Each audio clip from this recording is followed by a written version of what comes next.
Hello all students, welcome to Ratan Mishra classes. Council exam के paper का pattern आ चुका है, बहुत सारे लोगों को मिल भी चुका होगा। जो लोग अभी भी पेपर को देखकर ये नहीं समझ पा रहे हैं कि हमको पेपर किस तरीके से समझना है, कितना क्वेश्चन कितने मार्क्स का किस तरीके से अटेंड करना है, जिनके मन में अभी भी बहुत सारी बातों को लेकर कंफ्यूजन होगा, वो लोग एक बार इस वीडियो को अच्छे से देख लें। स्टेप बाय सारे क्वेश्चन विथ मार्क्स डिस्ट्रीब्यूशन जो मॉडल पेपर काउंसिल के द्वारा दिया गया है, उसका स्टेप वाइज हम लोग डिस्कशन इसमें करेंगे। दूसरी बात यह है कि जब हम लोग एग्जाम जाते हैं पेपर देने के लिए, तो उसमें एक समस्या आती है जो generally most of the students के साथ होती है।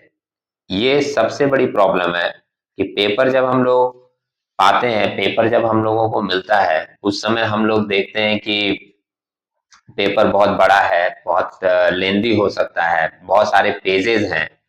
इन सारी बातों के ऊपर आप लोगों को बिल्कुल भी ध्यान नहीं रखना है, क्योंकि जितना भी पेजेस का पेपर हो वो हमारे लिए मैटर नहीं करता। बहुत सी लैंग्वेजेस में पेपर दिए होते हैं, जिसके कारण पेपर का जो लेंथ है वो बहुत ज्यादा हो जाता है। हम लोग अपना इंग्लिश पैटर्न को सामने रखेंगे और सिंपली देखेंगे कितने क्वेश्चन कितने कितने मार्क्स का अटेंड करना है। दूसरी बात यह है कि पेपर आपका जनरली इतना बनाया रहता है कि अगर प्रैक्टिस किसी स्टूडेंट की बहुत अच्छी होगी, तो वो जनरली 2 घंटे में अपना पेपर अटेंड कर लेगा। थोड़े बहुत 2-4 नंबर का प्रॉब्लम हो सकता है, बट इतना ज्यादा पेपर नहीं खराब होता कि आप 2 घंटे में अटेंड ना कर पाओ, अगर आपकी प्रैक्टिस अच्छी है तो। अब एग्जाम के समय में एक बात हम लोगों को ये भी ध्यान रखना पड़ता है कि हम लोग एग्जाम में क्वेश्चन सॉल्व करने के लिए सोचने लगते हैं। सोचने का समय एग्जाम में नहीं मिलता है, इसलिए बार बार कहा जाता है कि आप लोग ज्यादा से ज्यादा क्या करें, प्रैक्टिस करके रखें, जिससे कि एग्जाम में क्वेश्चंस को जल्दी सॉल्व किया जा सके। ये हम लोग स्टार्टिंग से अगर देखें, ये आपका वेस्ट बंगाल काउंसिल के द्वारा जो गाइडलाइन है पेपर पैटर्न का, उसका पेपर पैटर्न को हम आपके सामने स्टेप वाइज रख रहे हैं। एक मॉडल पेपर आपको, इसमें 2-3 मॉडल पेपर दिख जाएंगे। एक मॉडल पेपर सामने हम लोग रख रहे हैं, पहले इसका क्वेश्चन समझ लेते हैं, उसके बाद देखेंगे कि सॉल्यूशन हम लोग किस तरीके से इसको करेंगे। सेक्शन ए में 2 नंबर के क्वेश्चन आपके रहेंगे। आपको पहले ही मेंटली प्रिपेयर हो लेना है कि सेक्शन ए में 2 नंबर वाला हमको क्वेश्चन करना है, और कितने क्वेश्चन अटेंड करने हैं, 6 क्वेश्चन अटेंड करने हैं। Answer any 3 question out of 6 question. 6 question में से 3 क्वेश्चन आपको अटेंड करने हैं। 6 में से 3 करने हैं, 2-2 नंबर का होगा, 6 नंबर का क्वेश्चन। और ये क्वेश्चन किस तरीके का हो सकता है, तो जैसे पहला क्वेश्चन आप देख रहे हो, पहले क्वेश्चन में आपसे पूछ दिया गया न्यू प्रॉफिट शेयरिंग रेशियो, तो ये आपको निकालने आना चाहिए कि न्यू प्रॉफिट शेयरिंग रेशियो हम लोग कैसे निकालते हैं। बी नंबर क्वेश्चन आप देख रहे हो, बी नंबर क्वेश्चन पूछा है कैलकुलेट गेनिंग रेशियो, तो गेनिंग रेशियो कैसे निकलता है ये आपको निकालने आना चाहिए। और मॉडल पेपर डिस्कशन देखकर आप ये नहीं सोचोगे कि एकदम ऐसे ही क्वेश्चन आएगा, इसी पैटर्न का आएगा, थोड़ा बहुत इसमें चेंजेस हो सकता है। जैसे मान लीजिए यहाँ पर गेनिंग रेशियो पूछा है, हो सकता है कि आपका जो एग्जाम आए उसमें जो क्वेश्चन हो वो आपका गेनिंग रेशियो की जगह वो आपसे सैक्रिफाइसिंग रेशियो पूछ दे। उसके बाद आप देख रहे हो कुछ थ्योरेटिकल क्वेश्चन है, जैसे what do mean by internal reconstruction of partnership firm. Partnership firm में इंटरनल रिकंस्ट्रक्शन क्या होता है। नॉलेज बेस्ड आंसर के भी बहुत सारे क्वेश्चन पूछे जाते हैं। नॉलेज बेस्ड आंसर का मतलब क्या होता है कि जो चैप्टर आप पढ़े हो उस चैप्टर से रिलेटेड आप क्या जानते हो, उस बेसिस पर भी 2-2 नंबर के क्वेश्चन जनरली बनाए जाते हैं। जैसे डी नंबर क्वेश्चन देखिए, आप पूछ दिया what pass the necessary journal entry for distribution of accumulated loss among the partners। जब हम लोग एडमिशन करते हैं, रिटायरमेंट करते हैं, तो उसमें पहले के कुछ लॉस भी बैलेंस शीट में दिए रहते हैं। उन लॉसेस को किस तरीके से पार्टनर में डिस्ट्रीब्यूट करना है, ये किस चैप्टर का क्वेश्चन बोल दिया है, admission of a new partner का। At the time of admission of a new partner, how accumulated loss among the partners are distributed। अब जितनी जर्नल एंट्रीज आपको हर चैप्टर की लिखवाई गई है, इसलिए आप देखिएगा जनरली क्या बोला जाता है, बोला जाता है कि कोई भी चैप्टर अगर आपको पढ़ाया गया, तो उस चैप्टर से रिलेटेड जो भी जर्नल एंट्रीज है, उस चैप्टर से रिलेटेड जो भी फॉर्मेट है, उस चैप्टर से रिलेटेड जो भी एडजस्टमेंट है उस चैप्टर से रिलेटेड जो भी आपका रूल्स है, इसको आप जरूर कम से कम ध्यान में रखिए, क्योंकि इससे बेसिक चैप्टर्स का क्लियर रहता है और उससे रिलेटेड अगर कोई क्वेश्चन पूछ दिया जाए तो हम लोग बहुत आसानी से उसका आंसर दे पाते हैं। चैप्टर का मीनिंग आपका क्लियर होना चाहिए, थोड़ा समझ रहे हैं, डायरेक्ट आप सम्स करोगे प्रॉब्लम होगी। इसके बाद देखिए नेक्स्ट क्वेश्चन है, what do you mean by dissolution of partnership firm. देखिए ये क्वेश्चन भी बेसिक मीनिंग का पूछ दिया है चैप्टर्स का। Give necessary entries in the following cases, आपसे जर्नल एंट्रीज पूछा है नेक्स्ट क्वेश्चन में, F नंबर में किस किस केसेस में जर्नल एंट्री आपको देना है। पहला बोला है realisation expenses 5000 paid by the firm, मतलब ये डिसोल्यूशन की ही एंट्री है कि अगर रियलाइजेशन एक्सपेंसेस फर्म के द्वारा पे किया जाता है 5000 तो उसकी जर्नल एंट्री क्या होगी। दूसरा पूछ दिया realisation expenses ₹8000 paid by Amit a partner, business का एक पार्टनर है अमित, उसने आपका डिसोल्यूशन एक्सपेंसेस या रियलाइजेशन एक्सपेंसेस पे किया है, उसकी जर्नल एंट्री क्या होगी। तो ये आप देख रहे हो ग्रुप ए में, सेक्शन ए में आपके जो भी क्वेश्चन पूछे जाते हैं वो क्वेश्चन जनरली नॉलेज बेस्ड और बेसिक ऑफ अकाउंटिंग, जो मतलब चैप्टर आप पढ़ रहे हो उसके बेसिक जो बातें होती हैं इन सब से रिलेटेड, वो सारी चीजें से रिलेटेड आपसे क्वेश्चन पूछे जाएंगे। तो कुछ क्वेश्चन आपको प्योर याद रहेगा तो वो तो लिखिएगा ही, साथ ही साथ किसी क्वेश्चन का आंसर का आपको जैसे नॉलेज पता है, आपको उसका मीनिंग पता है, आप जानते हो कि हाँ ये इसका मीनिंग ये होता है, बट आप प्रॉपरली उसको लर्न नहीं किए हो, तो भी आप क्या कीजिएगा उसके आंसर जरूर मेंशन कीजिएगा। अगर आपको लगता है कि ये इसका आंसर हो सकता है तो आप उसके आंसर जरूर मेंशन कीजिएगा, क्योंकि अगर कंटेक्स्ट से रिलेटेड आपका आंसर मैच कर गया तो आपको उसके ऊपर मार्क्स मिलेगा। अब हम लोग आगे आ जाते हैं, ये तो 6 नंबर का क्वेश्चन हो गया। आगे आ जाते हैं, एक क्वेश्चन यहाँ आप देखोगे क्वेश्चन 2 में, answer any one question out of 2 question. यहाँ पर अलग से क्वेश्चन दिया गया है जिसमें बोला गया है कि 2 क्वेश्चन है, इसमें से आपको एक क्वेश्चन का आंसर देना है, और ये क्वेश्चन आपके शेयर वाले चैप्टर से है, तो इसमें एक सम्स दिया है और एक दे दिया थ्योरी। इसलिए थ्योरी को कोई भी स्टूडेंट टोटली इग्नोर करके नहीं जाएंगे, क्योंकि अगर आप थ्योरी इग्नोर कर दिए टोटली आपको प्रॉब्लम हो सकती है। कहीं कहीं पर सम्स अगर कुछ डिफिकल्ट टाइप्स का दे दिया तो आपको क्या करना है, थ्योरी वहां पर अटेंड करके अपना क्वेश्चन कंप्लीट करना है। ये क्वेश्चन जो दिया है वो बहुत नॉर्मल क्वेश्चन है। Sudarshan limited purchase assets of ₹99,000 from Kashi limited. It was agreed that the purchase consideration will be paid by issuing sufficient number of equity share of ₹10 each. इसको हम लोग बोलते हैं issue of share for consideration other than cash। वो वाला entries इसमें हम लोगों को पास करना होगा।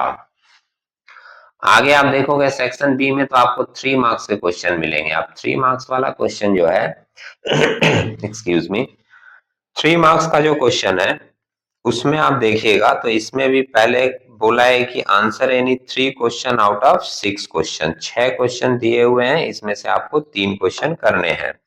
पहला क्वेश्चन आपका किससे रिलेटेड दे दिया, प्रीमियम फॉर गुडविल से रिलेटेड दे दिया। तो जब हम लोग एडमिशन करते थे एडमिशन वाले चैप्टर में तो उसमें प्रीमियम फॉर गुडविल की बहुत एडजस्टमेंट एंट्रीज होती थी, वो एंट्रीज आपको याद रखना है, उससे रिलेटेड आपको यहाँ पर एक क्वेश्चन मिल रहा है। नेक्स्ट आप देखोगे बी नंबर पार्ट में तो बोल रहा है P and Q were partners in sharing profit and losses 4:3, they admitted R as a new partner for 3/4 share in the profit of the firm. Net profit sharing ratio will be 2:2:3. R brought 20,000 as capital and 60,000 for share of goodwill, half of which is withdrawn by the P and Q। ध्यान दीजिएगा premium for goodwill का ही ये वाला question भी है। Premium for goodwill से इस model paper में 2 क्वेश्चन दे दिया गया, ए नंबर और बी नंबर, तो इसका मतलब वो पार्ट आप इग्नोर नहीं करोगे, उससे आपको क्वेश्चन मिलने के चांसेस हो सकते हैं।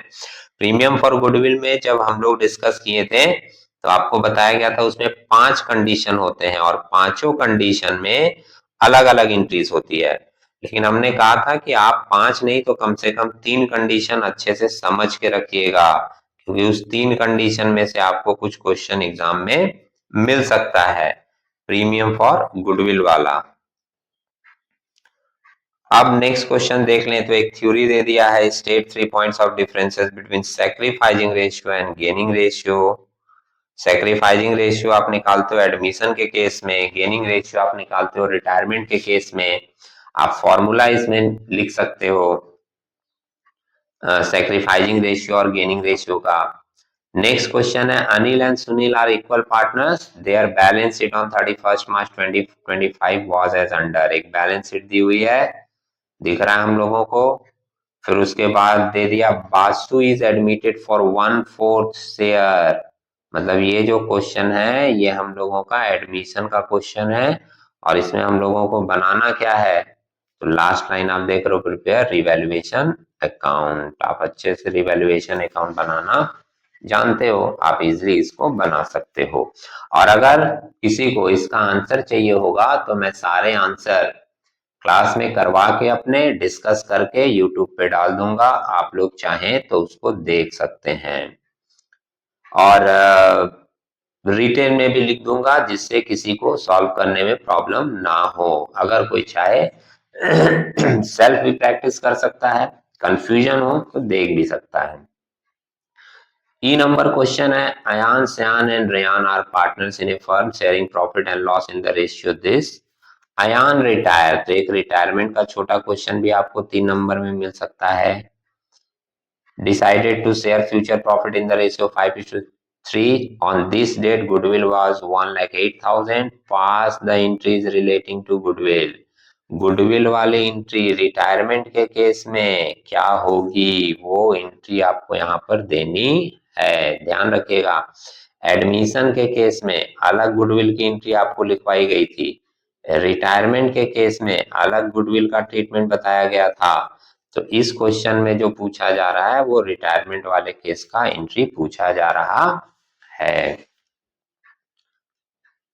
उसके बाद हम लोग आ जाते हैं नेक्स्ट क्वेश्चन में, तो what are the different types or ways of dissolution of partnership firm, mention any 3 of them. कितने तरह का डिसोल्यूशन होता है वो आपको बताना है, और उसमें से 3 पार्ट के बारे में आपको बताना है, 3 के मेंशन करने हैं पॉइंट्स, ठीक है। तो ये एक थ्योरेटिकल क्वेश्चन आपको मिल गया, और उसी तरीके से जैसे सेक्शन ए में मिला था, एक अलग से क्वेश्चन 3 नंबर का दिया जा रहा है।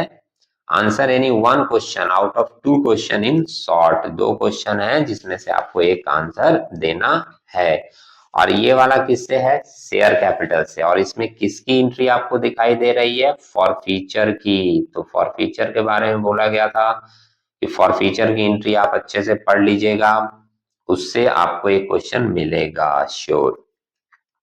और उसके बाद एक थ्योरी का क्वेश्चन है, difference between reserve capital and capital reserve. तो भैया ये वर्ड देखकर ये ना सोचिएगा कि रिजर्व कैपिटल और कैपिटल रिजर्व, कहीं ऐसा तो नहीं उल्टा करके लिख दिया दोनों को, तो ऐसा बिल्कुल भी नहीं है। रिजर्व कैपिटल अलग चीज होती है और कैपिटल रिजर्व अलग चीज होती है, ये आपको इसका डिफरेंस याद कर लेना है। इसके बाद हम लोग सेक्शन सी में आ जाते हैं, तो लिख दिया है सेक्शन सी में, ये यहाँ पर mention any 2 question out of 4 question. 2 question आपको करना है, कितने क्वेश्चन में से, 4 क्वेश्चन में से। और ये क्वेश्चन यहाँ पर गलत लिखा है भाई, 3 मार्क्स क्वेश्चन ये नहीं होगा, ये आप एकदम ध्यान नहीं दीजिएगा, ये पूरी तरह गलत लिखा हुआ है। ये 5 मार्क्स का क्वेश्चन है, 5 इंटू 2 10 मार्क्स का। तो इसमें आप देख रहे हो एक बैलेंस शीट दी हुई है। बैलेंस शीट जब भी हम लोग पार्टनर्स का देखते हैं समझ जाते हैं कि या तो एडमिशन का सम्स होगा या फिर रिटायरमेंट का हो सकता है, डेथ और डिसोल्यूशन की भी हो सकती है। लेकिन यहाँ आपको क्या दिखाई दे रहा है, ग्रीन इज एडमिटेड, मतलब ये एडमिशन का क्वेश्चन है। और पूछा क्या है इसमें, पास necessary journal entries for recording the above transactions in the books of the firm. Journal entries पे बहुत कम बच्चे ध्यान देते हैं, ज्यादातर लोग रिवैल्यूएशन अकाउंट कैपिटल अकाउंट बना लेते हैं, क्योंकि रिवैल्यूएशन को वो लोग शॉर्टकट तरीके से जान लेते हैं कि ये घटेगा तो इधर दिखा देंगे, ये बढ़ेगा तो उधर दिखा देंगे, बट अगर आपसे जर्नल एंट्रीज पूछ दिया तो आपकी प्रॉब्लम हो जाएगी। इसलिए जर्नल को याद करके उसको फॉलो करके आप रिवैल्यूएशन अकाउंट बनाने की कोशिश कीजिएगा। प्लेलिस्ट में जाइए, प्लेलिस्ट में बहुत सारे क्वेश्चन मेरे पहले के भी डिस्कस किए हुए हैं एडमिशन रिटायरमेंट से रिलेटेड, आप उसको देखकर बहुत कुछ सीख सकते हैं और अपना कंफ्यूजन भी दूर कर सकते हैं। बी नंबर क्वेश्चन जो है वो हम लोगों का पार्टनरशिप से ही है, फिर आप देख रहे हो, और इसमें पार्टनरशिप के रिटायरमेंट वाले पार्ट से क्वेश्चन पूछा गया है। ठीक है, वाई रिटायर हो रहा है और करना क्या है, इसमें हम लोगों को बनाना है एक रिवैल्यूएशन अकाउंट और एक पार्टनर्स कैपिटल अकाउंट। अच्छे ट्रीटमेंट है इसमें, वर्कमैन कंपेंसेशन वगैरह का भी ट्रीटमेंट दिया है। इस क्वेश्चन को सारे मैं डिस्कस करूंगा और डिस्कस करके इसी तरह आपको यूट्यूब पे दे दूंगा, आप चाहें तो उसको देख सकते हैं, देखकर प्रैक्टिस कर सकते हैं। फिर सी नंबर एक क्वेश्चन है, ये भी आपका पार्टनरशिप से रिलेटेड है। तो ये अच्छी बात है कि 4 क्वेश्चन रहेगा, उसमें से आपको करना होगा कितना, 2। तो आपके पास ऑप्शन अवेलेबल रहेंगे, क्वेश्चन को केयरफुली पढ़िएगा, जो आपको ज्यादा सटीक लगे, ज्यादा सही लगे, जो आप ज्यादा सही कर पाओगे वही क्वेश्चन अटेंड कीजिएगा। ये जो क्वेश्चन था वो डेथ से रिलेटेड है और इसमें आपको क्या करना है, इसमें भी आपको जर्नल एंट्रीज पास करनी है और वाई का एग्जीक्यूटर का अकाउंट बनाना है। एग्जीक्यूटर अकाउंट या वाइस कैपिटल अकाउंट बनाकर हम लोग एग्जीक्यूटर में फंड ट्रांसफर करते हैं। इस तरह के बहुत सारे सम्स हम लोगों ने किए हैं। प्लेलिस्ट में अभी भी डेथ का क्वेश्चन देखोगे आप जाकर अपना क्लास 12 वाला प्लेलिस्ट, या क्लास 12 वाला देख सकते हो, या क्लास 12 सेमेस्टर 4 करके भी प्लेलिस्ट है वो देख सकते हो, उसमें भी आपको बहुत सारे क्वेश्चंस मिलेंगे। डी नंबर क्वेश्चन आप देख रहे हो, ये डिसोल्यूशन से रिलेटेड है। The decided to dissolve the business, और डिसोल्यूशन से हमसे क्या पूछा है इसमें, तो रियलाइजेशन अकाउंट बनाने के लिए पूछा है। रियलाइजेशन अकाउंट कंपैरेटिवली ऐसा लगता है हमको कि इजी रहेगा आप लोगों का, तो आप उसको फोकस में रख सकते हो और अटेंड कर सकते हो। फिर एक क्वेश्चन यहाँ पर आपसे पूछा गया अलग से, answer any one question of the 2 question, और ये क्वेश्चन आपका शेयर से रहेगा।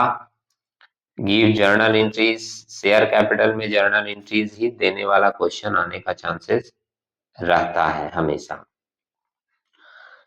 बी नंबर क्वेश्चन है, वो भी आपका शेयर कैपिटल से रिलेटेड है, बट इसमें प्रोराटा बेसिस की भी एडजस्टमेंट दी हुई है। फिर अलग से एक क्वेश्चन 7 नंबर में दिया है, जिसमें भी आपका 5 नंबर का क्वेश्चन रहेगा। 5 नंबर वाले 4 क्वेश्चन आपको रहेंगे, यहाँ भी आप देख रहे हो 2 क्वेश्चन रहेगा, जिसमें से आपको एक क्वेश्चन अटेंड करना है। पहला क्वेश्चन थ्योरी दे दिया है, importance of cash, preparation of cash flow statement का क्या इंपॉर्टेंस है। तो भैया कैश फ्लो की थ्योरी पढ़ लीजिएगा, जिनको भी कैश फ्लो स्टेटमेंट में प्रॉब्लम होती है थ्योरी जरूर पढ़ लीजिएगा, क्योंकि कैश फ्लो स्टेटमेंट से 5 नंबर का एक सेपरेट क्वेश्चन रहेगा। आप देख रहे हो 7 नंबर क्वेश्चन में सेपरेटली दिया है कैश फ्लो। उसके बाद आपको एक सम्स इसमें दिया है, compute net cash flow from operating activities. पूरा कैश फ्लो बनाने के लिए नहीं बोला, सिर्फ क्या निकालने के लिए बोला है आपको, ऑपरेटिंग एक्टिविटीज निकालो, और एक डिटेल्स दिए हुए हैं जिसको फॉलो करके आपको cash flow from operating activities find करना है। तो हम लोग एक बार देख लिए कि हमारा पेपर किस तरीके का रहेगा, क्वेश्चन कितने रहेंगे, कैसे अटेंड करना पड़ेगा, और पेपर का लेंथ देखकर आप बिल्कुल वरीड नहीं होइएगा। कई लैंग्वेज में पेपर होते हैं, हम लोग अपना इंग्लिश वर्जन निकालेंगे और बहुत पीसफुली माइंड को शांत रख के क्वेश्चन पढ़िएगा। अगर आपने पढ़ाई की है, प्रैक्टिस की है, तो आप बहुत आसानी से उसका आंसर दे पाओगे, घबराने की कोई भी बात नहीं है। इसके साथ ही साथ यहाँ पर आप देख रहे हो एक सेकेंड मॉडल क्वेश्चन है, तो सेम तरीके के रहेंगे, क्वेश्चन अलग रहेंगे, तो ये आप लोग देख सकते हो। जिनके पास इनका पीडीएफ है बहुत अच्छी बात है, जिनके पास नहीं है आप अपना मेल कमेंट बॉक्स में दे दीजिए, मैं उस मेल में ये पीडीएफ सेंड कर दूंगा। या फिर जो बच्चे चाहें वो यहाँ से स्क्रीनशॉट लेकर दूसरा वाला मॉडल पेपर भी सॉल्व कर सकते हैं। ये देख रहे हो आप, यहाँ पर जो भी क्वेश्चंस हैं आप इसके क्या कर सकते हो, स्क्रीनशॉट लेकर भी सॉल्व कर सकते हो। और अगर आपको पीडीएफ मिल गया है तो बहुत ही अच्छी बात है। प्लेलिस्ट जरूर चेक कीजिएगा, वहां पर आपको कई सारे क्वेश्चंस के आंसर डिस्कशन मिल जाएंगे जो आपको काफी हेल्प करेंगे। एग्जाम का समय है भैया, थोड़ा बोर होकर भी पढ़ना पड़ता है, तो जरूर पढ़िएगा।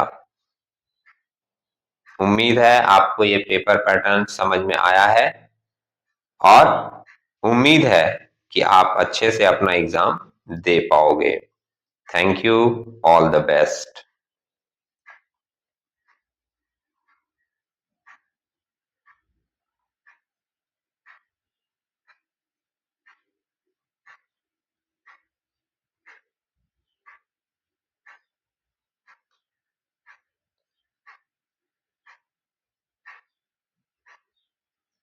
सेकंड वाले क्वेश्चन में अगर देखें हम लोग, तो यहाँ पर कैश फ्लो स्टेटमेंट का बहुत अच्छा सम्स दिया है और इसमें पूरा एक बैलेंस शीट दिया है, परफेक्ट बैलेंस शीट। और उसके बाद ये परफेक्ट बैलेंस शीट के साथ साथ हम लोगों को पूरा कैश फ्लो स्टेटमेंट बनाने के लिए बोला गया है। जब बैलेंस शीट दी रहती है तो उसका एक नोट्स भी रहता है, तो बैलेंस शीट के साथ एक नोट भी यहाँ पर दिया गया है। एक क्वेश्चन और आप लोगों का आ सकता है जो इस मॉडल पेपर में नहीं है, वो क्वेश्चन आपका हो सकता है कि जिसमें आपको कुछ आइटम शेयर कैपिटल के दिए रहेंगे और बोला जाएगा कि आप एक बैलेंस शीट कंपनी का बनाकर और उसको दिखाइए कि शेयर कैपिटल बैलेंस शीट में कैसे दिखाया जाएगा। लेकिन बैलेंस शीट में दिखाने से पहले आपको शेयर कैपिटल का एक नोट्स बनाना पड़ता है और नोट्स बनाकर उसके बाद फिर हम लोग उससे उसको बैलेंस शीट में शो करते हैं। ये वाली क्वेश्चन को भी आप जरूर ध्यान में रख के जाइएगा। Thank you.